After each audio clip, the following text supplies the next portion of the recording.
So in this tutorial, we're going to be web scraping this data from this website into this Excel sheet. Now, what we can do is first we can minimize this and full screen this again, and just come back to our Excel sheet. So what we have is our link here. So what I'll do is I'll copy this, and I'm going to come up here to data, and I'm going to go to from web. Now, once I press on this, it's going to take a second, and this box will pop up. We can paste the link here and press OK and just wait. After pressing OK, we'll be brought here.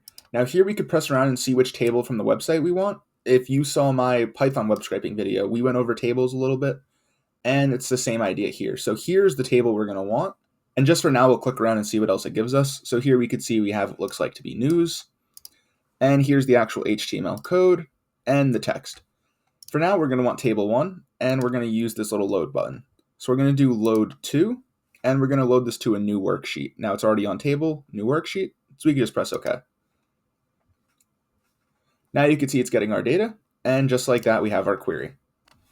Now we can open our website back up again, and you could see we scraped exactly what we needed. We now have our dividends, our dividend dates, declaration date, record date, pay date, etc.